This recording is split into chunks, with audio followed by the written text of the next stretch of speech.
Welcome to the show, bro. Thank you for jumping on. Yeah, man. Thanks for having me. Yeah, well, listen, interesting stuff. You know, I interview some cool people, but this is going to be a fun one, man. So talk to me a little bit about what you do and why you do it. Yeah, man. I mean, funny enough, man, If you don't mind, I'm going to go ahead and make some cafecito while I have this dope interview. Yeah, go for it, man. Go ahead. Yeah, so I mean, I have a full-time job, so I'm a full-time employee at Facebook, and I'm a client solutions manager, which is a fancy title for saying like I help some of the largest advertisers in the world really grow their business through Facebook advertising. And on the side, based on my experience just working in tech for the past 10 years, I've built this brand that's really trying to aim to really redefine what professionalism looks like, specifically for Latinx communities. Okay, so we're going to dab into a lot of stuff. So let's talk about Plural, your podcast. Let's do that. Because I think that the future, we embrace social media, but podcast is kind of like that leading edge. I know we think it's oversaturated, but if you look at the Latino demographics, it's underperforming versus the general population. Not because we're not as good, but because of the numbers, right? And so I particularly interested in podcasts because that's our voice. It's also building our brand for businesses and also contribution to society. You're going to see that you and I have a lot of similarities that I'm into like the better of the culture. Oh, for sure, man. Nah, I'm a big proponent of podcasting. Specifically for me, I feel like a lot of the stories that I would tell, if it wasn't for podcasting, which is free and easy to just upload, they would go untold. So as I said before, like our mission is to really redefine professionalism. And I think for so long, we've been trained to believe that so many parts of our identity is unprofessional. I mean, the Harvard Business... Give me an example. Yeah, I mean, the Harvard Business Review published an article with the Center of Talent Innovation. They said that 3 out of every 4 Latinos in the workforce suppress parts of their identity. Crazy, right? It's like from how we speak... Define that, suppress parts of their identity. Yeah, it's from like how we speak to how we dress to how we do our hair. I mean, think about like the code switching. I mean, things like that. You know what I mean? I mean, for example, me, you know, when people ask me what I did during the weekend, pre-pandemic, I would tell my friends like, yeah, I went uptown New York City, went salsa dancing bachata, all of these things. But when my coworkers ask me, because they can't relate to that, I would say something like, oh, you know, went to brunch, had some French toast, you know, oh, it was divine, you know, the language that I say, exactly what I say. And like people may think that this is like not a big deal, but a big way that you like advance in corporate America is through building relationships. And if we can't be ourselves, then we won't be able to build those relationships and ultimately move up. Why do you think you gave that second example of, oh, we went and had, you know, why wasn't the real part? You think that Latinos still lack a little bit of confidence of what their culture is? A little bit, man, but also it's a lot about there's some real issues at work, man. Like there's racism, there's microaggressions. I mean, something as simple as like the labels that are given to people of color, specifically Latinos and Latinas, aren't said to white people in corporate America. Like the fact that I've been described as aggressive, whereas my white coworkers would be described as a go-getter. Those are just very different. You know what I mean? Oh, salud. Check it out. Oh, como?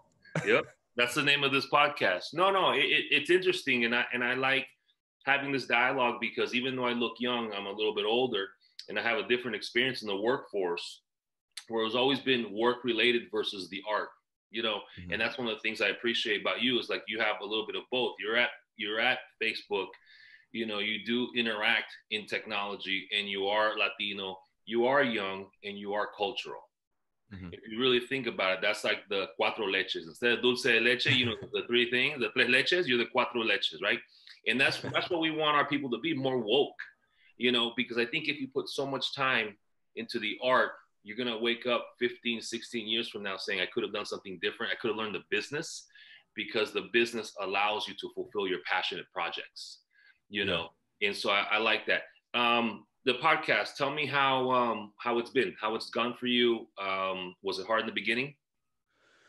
Yeah, I mean, it was hard to just talking to a mic, and for me, it was difficult for me to be vulnerable at first to tell some of my stories. But the feedback that I've gotten from people around just what it's doing for them and empowering them to feel like they can tell their stories is powerful, man. I mean, one of my favorite stories that I had on the podcast was ironically a guest that decided to remain anonymous.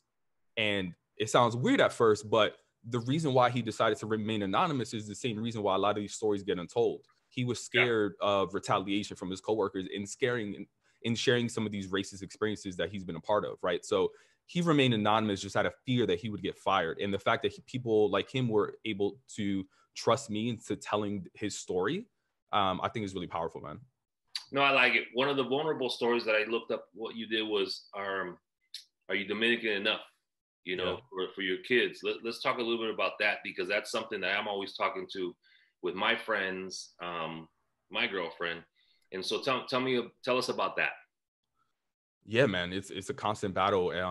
I mean, I'm someone that was born in New York, born and raised in New York. I grew up in a Dominican household as far as like the family, but I wasn't raised in Dominican Republic, and my experience of being Dominican is mostly like Dominican American, right? So I have this fear that like as sort of like people die, right? Only thing guaranteed in life is life and death, right? As my grandma passes away potentially, and then my mom and certain older family relatives, I would then have to carry that culture forward. And I think to myself, like, can I carry that culture forward? I have a hard enough time going to Dominican Republic and not feeling like an outsider. They're saying, oh, you're not Dominican, you're American, right? So like, can I give my children that same level of comfort and culture that I was accustomed to growing up in? It's something that I always think about. Well, yeah, and it is the same for me when I go back to Nicaragua, right? And the reason I ask you that is because I also think that when we have these conversations, it makes a different perspective. Like, so right off the bat, I deal with a lot of people across the country and what I do for my job and my businesses, right? I will tell you right now, you're wearing the flag con orgullo. Number two, it's not going to be where you reach your end game, where you're saying, okay, I'm Dominican enough, right? I think that you're going to go back and you're going to build that confidence that, yeah, you don't live down there. You just happen to be the same sangre, same tradición, same cultura, but you're over here, and when you have kids, the traditions is the best that we can do, and the holidays, the food, the costumbres, and that's one of the things that I do is like through my Nicaraguan culture, I carry on what my grandma used to do for us during the holidays. My mother, before she moved and retired to Nicaragua, yo le dije, mami, enséñame cómo hacer los nacatamales, el bajo, all the 5 dishes. Because at least from that, because the reality is 2 generations from us, Pavel, it's going to be much harder to retain the language. Yeah. And that's what people really validate cultures through language. And it is the main one, right? It's because you can't say que soy dominicano y no habla español, right? Yeah. But there are other ways, to maintain those traditions. And so I like that conversation. I think I want to have you for more interviews going back, because while I understand the Latinx name, if you were to tell me, yo, I'm Latinx, I wouldn't be Dominican. If I were to tell you I'm Latinx, you wouldn't say, oh, okay. Now that you talk to me, you're going to say, okay, el tipo de Nicaragua. I don't know anyone from Nicaragua, but I know Tito, Yeah. So anyway, so I think it's an interesting talk. And also, since you're at the Facebook level and I'm in a business trade association, I look at the term, but it's not generally used as much, even though it's out there, so that's an interesting fact, because look at the elections this year, the different types of Latinos who voted. You get what I'm saying? So, yeah, it's huge, man. Yeah. So let's talk about, go ahead. You were going to say something? No, go for it. So how is it working at Facebook? It's in the news a lot, and you don't have to speak on behalf of Facebook. How is it for you to being a young professional, competent, who happens to be Latino? Yeah, I mean, working at Facebook, I've always wanted to work at Facebook. It was always a dream of mine. I remember graduating college, I applied, and I didn't have the experience to work there, but I didn't get the job. But what I did do was say, like, all right, well, I didn't get the job now, but I looked at their job requirements for the job that I actually wanted to get, that I ultimately got, and say, all right, well, I don't have that now, but if they need 4 years of Excel experience, I'm going to go get that. So by the time every job that I did up to I applied again was to like prepare for that role. So then ultimately, when I had enough experience to get there, I didn't even apply. Like they just reached out to me and they were like, "Oh, you have all the experience. Like you should come work for us." And it was a dream come true. And it still is a dream come true. I mean, there's so many dope things about working at Facebook, man. But one of the things that remain constant is that diversity in tech is a huge problem. I mean, if you look at Facebook, probably, I don't know, maybe like 3 to 5% is Hispanic or Latino. Another 3 to 5 is Black. So there's not many of us, right? There's not many people that look like us. And Why I think why do you think that is? I mean, there's like a ton of different articles written about like why that is. I mean, I think one is like most companies depend on referral systems, and when your referral system is on current employees, most of your current employees are white. Like it's just going to continue a cycle of getting more white employees. But I mean, another part is just like going to the right place to attract this talent. Like not only Facebook, but very large organizations typically go after like the Stanfords, the Harvards of the world, right? Like most of us don't have access to those schools. And the ones that do, right, there's not many of us there. So it's just about like expanding our reach. But before, like it was always a challenge. But working at Facebook, man, it's so different because when you get there, it's like, yo, what's your Instagram? Let me add you. And it's like you all of a sudden have to be friends outside of work with your friends inside of work. Well, so you guys don't have business cards. I remember I was on a exactly, yeah.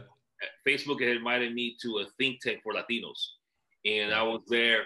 You know, and I keep on talking shit, but me miro joven. So I go up to the only Latino there, who was American, by the way, and I said, "Oh, yeah, let me get your business card. Let's stay in touch." He's like, "No, man, what's your thing on on social?" I'm like, "What you just said." I'm like, "Okay, so I guess we're gonna be friends outside of this, yeah. But it's the culture. But I want to say something before you go too far. Mm-hmm. One, I like what you said. When I applied for the job, I didn't get it. So then I prepared for that role. And if there was another role, I would prepare for that role. I will tell you, man, today's society, a lot of people are lazy. They don't have that discipline, that work ethic you do. And we need to help out our peoples to say, oh yeah, stop being lazy. Let's look at the models. How's it working? How can I see myself in that role? And I know it could sound tough on people, but nothing is free in this country. That's what this country has taught us.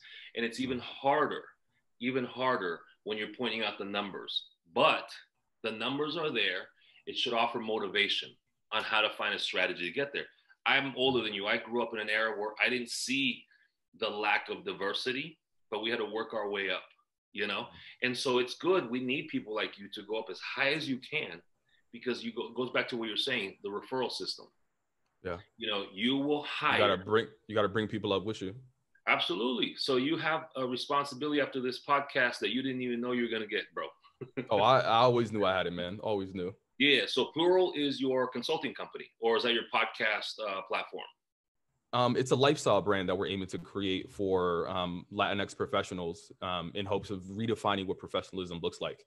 Because in many ways, it doesn't look like us. Like when most people think of what does a professional look like, they think of an old white man, right? But I'm trying to show people that you can go out smoking hookah, you can pop bottles, you can do whatever you want, and you can do that and also be professional. Hence Plural. Because for me, most of the time when I walked into work, I thought I had to be one or the other. I thought I can either like be Dominican, bring my New Yorkness, my all of that, but I couldn't be like a CEO or CMO or like a high level position.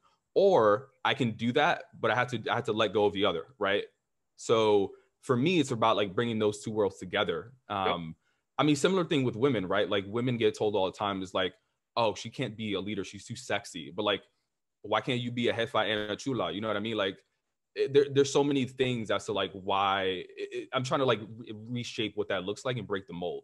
Yeah, the more they see of you, the more it's easier to understand, right? Yeah. So I look at you and you, if you could, like Jay-Z said it best, he knew he reached success when he can walk into any room as himself.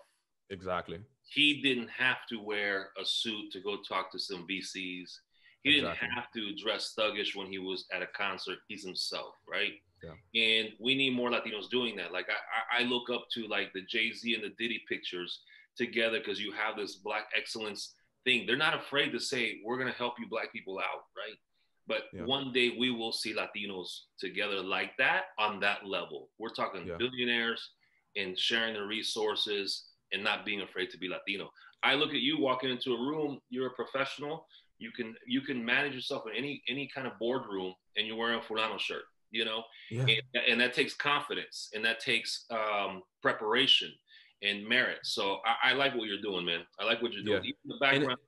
Go ahead. Yeah, and I was gonna say, like, I just want to make it clear that it's not just as simple as like, because people think like, oh, be your authentic self, like, yeah, just wear a t-shirt to work. Like, it's not that simple, man. Like, I'm telling, like, all right, so I'm in sales, right? And I'm talking about, like, it's not just 9 to 5. I have to then go interact with clients from, like, you know, pre-COVID, right? We would go out to dinners and take them to events. So it's like the 5 to 9 as well, right? And I tell people this, like, I'm a full-time Facebook employee, but I'm also a full-time actor, because I literally go into work and act as my white counterparts. Like, I would study on the weekend. Like, instead of watching Insecure, instead of listening to Jay-Z, I would listen to I would watch like Riverdale on Netflix, like seasons of Riverdale, just to be able to talk to people. I would listen to Bruce Springsteen, not because I wanted to, but just to be able to join in on these conversations. Bro, so like, Dancing in the Dark is an awesome song. We all thought we're white for a bit.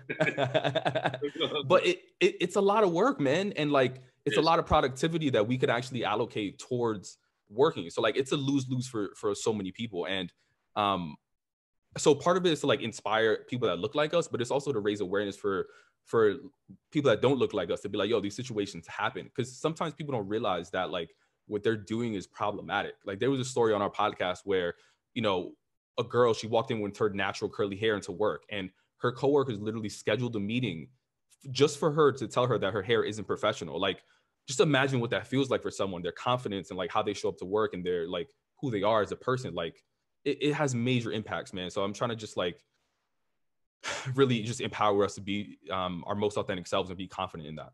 No doubt. Listen, you said it yourself. It's not just putting on a cool shirt and trying to be authentic. It's you earn sales.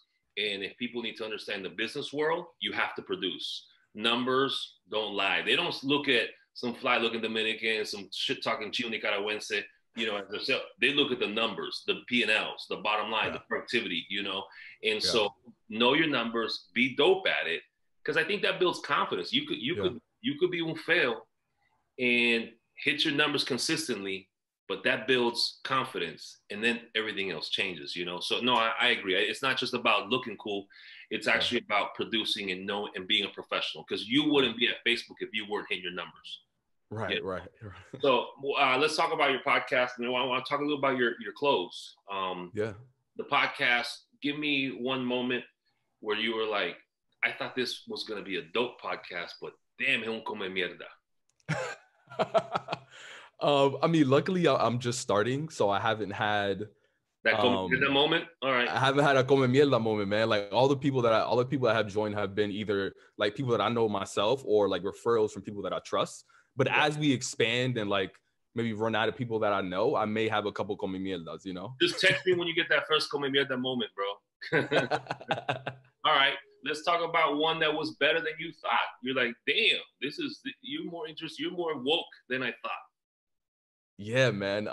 Probably the anonymous. Don't name the name. Just give me the aha moment. You're like, oh yeah, this person's woke. Yeah. I mean, it was less about like a person, more about like, so the anonymous episode, for example, like I'm not gonna say his name because I never said his name, but for me, that whole concept was corny. I was like, nah, man, I want to say your name. Like, because most of these stories, they don't get told to HR. They typically get told on like Glassdoor anonymously, right? And part of what I want to do is like, I want to put a face to the story. And he was like, nah, I don't want to like share who I am. I was like, what? But then as I thought about it, it just provided this interesting perspective of like, yo, not everybody wants to share their name. Not everyone wants to share their face. So at first I was like, yo, that's corny, man. Like, that shit is weird, but it's probably one of the best performing episodes. Like, provided this level of mystique that I think people are still intrigued about. I still want to know who it is. Yeah, intrigued too. And also it makes me ask, like, okay, why are you afraid? Why are you shy? You know, I hosted a virtual fundraiser for Nicaragua, and the 3 major platforms, they were like, yo, Mando, te apoyamos, pero, you know, we want to be incognito. Like, each one told me that. And I'm like, yo, You guys are massive, and hey, all do, you know, like much props, you know, and I still have relationships with all of them, pero me dio sorpresa porque están un poquito nervioso or, you know, shy. All right, let's talk about your clothes, because I see a lot of Spanglish clothing out there. Shameful plug, I got my own too, you know. It's fire, man. I checked it out. Thank you.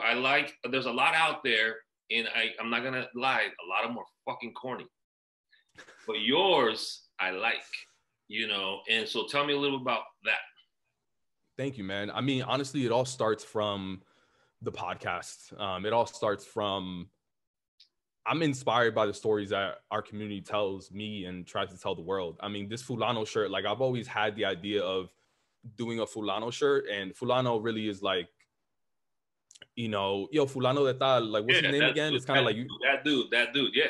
Exactly. And like that anonymous episode really sparked it. And it was like, oh shit, like I can't really call him his name because he didn't say his name. So I was like, oh shit, let me do something Fulano related. But you'll notice if you look at it, man, like a lot of our art, in particular, and our art really translates into the clothing, is about our mission, which is like redefining professionalism, right? And it's very specific, and people are like, professionalism, like how can that be cool and creative? But a lot of it is. I mean, if you look at, we have 3 different Yankees, and we sort of like reimagine what they would look like if they were being their authentic selves. And con barba, you know, yeah, I saw it, yeah.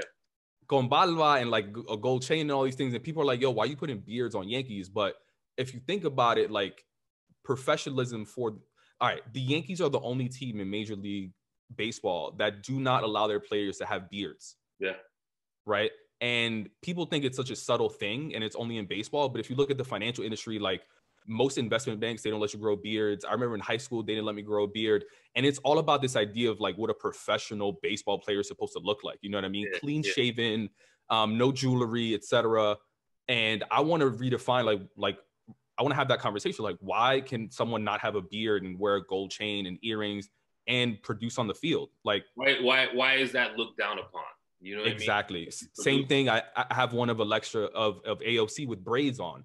And braids have typically been considered like unprofessional, just like curly hair. But, you know, would people still give, I mean, she still gets shit for like wearing her curly hair, right? There's Sonia Sotomayor, right? So I'm just trying to like reimagine what it looks like in certain professions to be professional, but I'm sorry, to just like redefine what professionalism looks like in that field. No, I saw that Sotomayor. I think like, again, if she wasn't an active judge, I would have done a shirt around her. I want to do one around her and legends, because when you look at legends, we have to show the real legends that people don't know. It's not the typical, listen, Hector is one of my favorite singers, Hector Lavoe, but if the youth, I want them to admire what Obama was to Black people, what Jay is to Black people, then what about Sotomayor?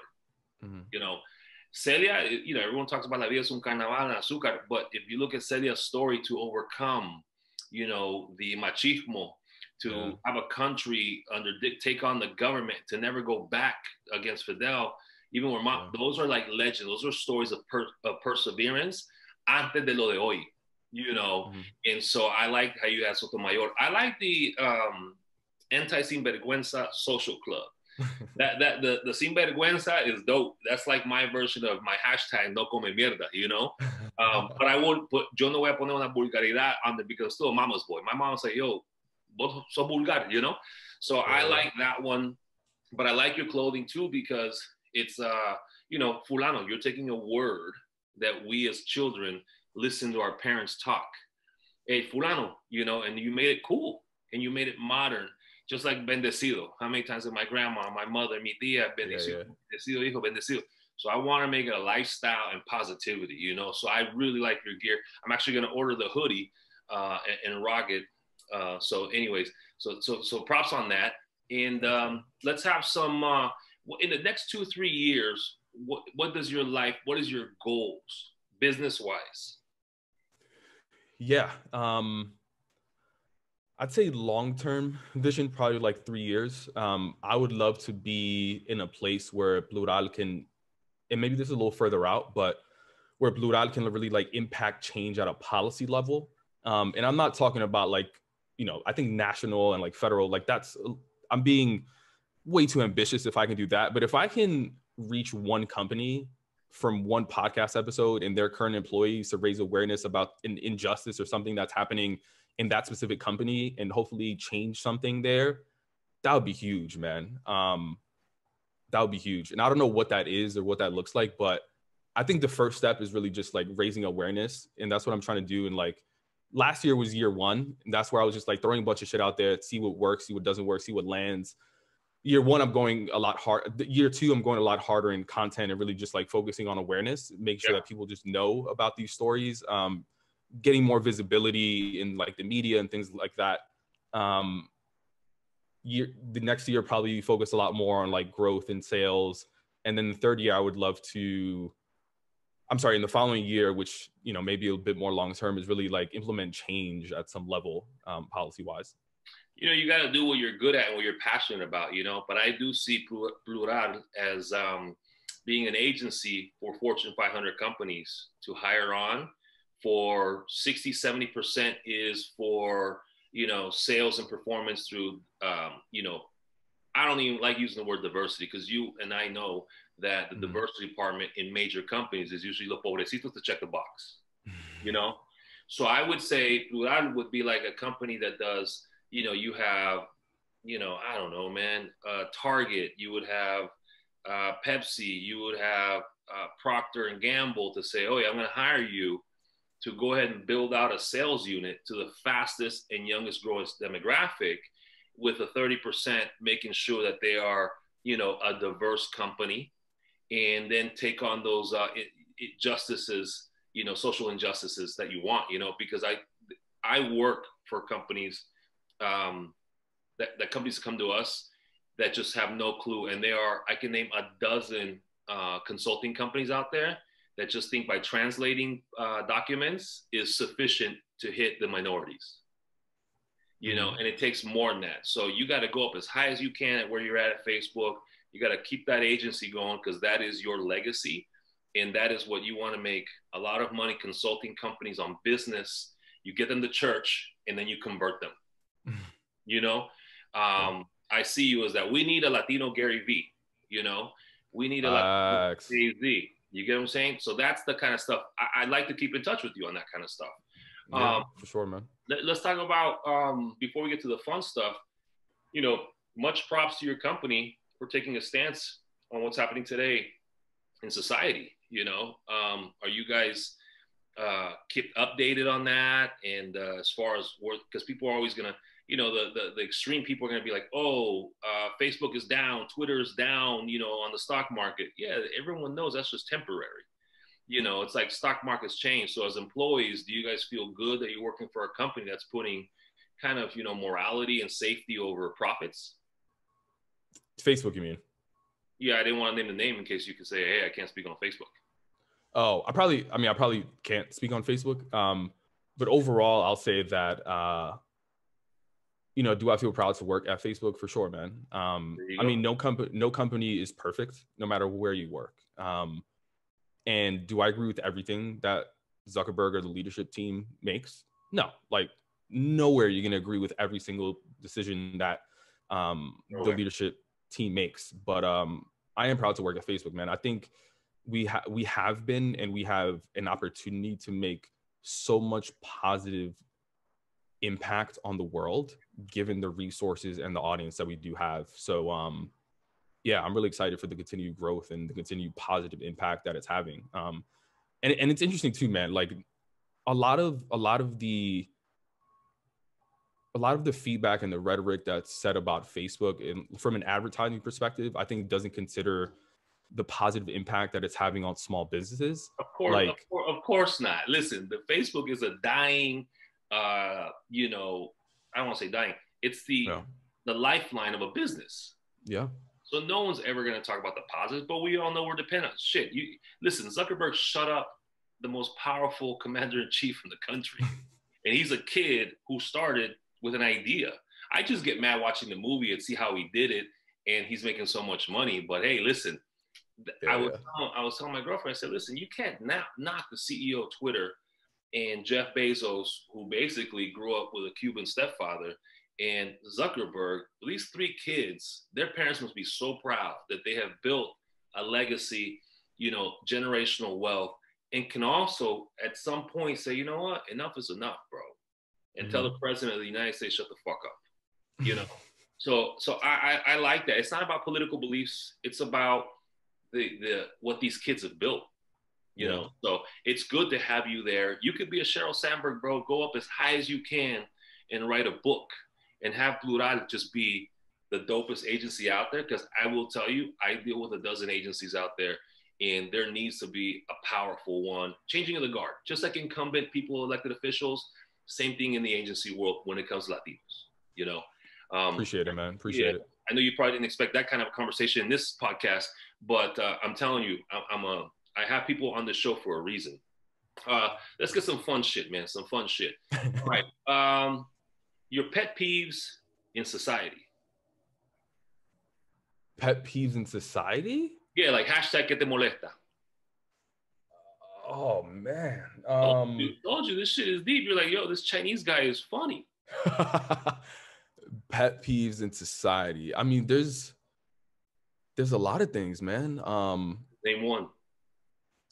Oh man, I got a girlfriend now, but back on the dating apps, I hate when I hate on Hinge when people say the most interesting thing what do they say on Hinge? They were like one of the questions on Hinge is what's the most spontaneous thing you've ever done? And it's like, oh, downloaded this app. I'm like, really? That's the coolest thing you've ever done? Like, get out of here with that. You would classify as like depth on life. That's how shallow can be. All right. That's one thing. Yeah. One more. Give me one more. Ah, man. I hate when I hate when Latinos who know they're black don't accept that they're black. It's another one. Give me an example on that shit, because fuck, I can't tell you que no soy chino nicaragüense. You see me, yo soy chino. I mean, like, most Dominicans, like, if you take like ancestry DNA tests, I mean, sure, not every Dominican is made the same, et cetera, but I'd say majority of Dominicans, for example, like I had a friend who recently took like an ancestry DNA test, and he came back, and he looks like me. He came back, he was like, Pavel, can you believe like I'm like 50% African? And I was like, yeah, bro, like, because of the descendants. Got you. Yeah. I'm like, bro, you didn't have to take like $1,000 test. Like, I could have told you that. Yeah. In particular, I could have told you we're from West Africa. You know what I mean? So it's just like this, and it's not necessarily like the ignorance from like not knowing the history. It's more so a denial. It's like be woke. Okay, it could be denial, or just be woke. Yeah. I think the youth today, because of social media, it forces us to be woke because of the information that we can get so easily. Yeah. All right. You made me think about Ancestry.com. Let me tell you something where Nike jacked up. Nike created that shoe for Dominicans for the heights. The Air Force One, so sick. Imagine if Nike would have had you and myself at the table of their ears to say, oye, there's Latinos all over. Let's create something that gets them. And then depending on who purchases it, then you can go into the spots, the neighborhoods, El Barrio with the Puerto Rican flag, the Heights with the Dominican flag. You know what I'm saying? I thought Nike, they missed the opportunity to get the Latinos to show the buying power if they would have appealed to more, But hey, I got to give Dominican props because you guys are on their radar. One day when Nicaraguenses do more than just curse and, on social media, they're going to get the recognition. But I love my gente. Well, that's why we need people like you, man, to create the content, the products that don't exist. And like, we can't depend on these large corporations to do that for us, No, 100%. All right, let's see. Dead or alive, who would you love to have dinner with? Dead or alive, who would I love to have dinner with? I would love to have dinner with Obama. Okay. What would be that conversation?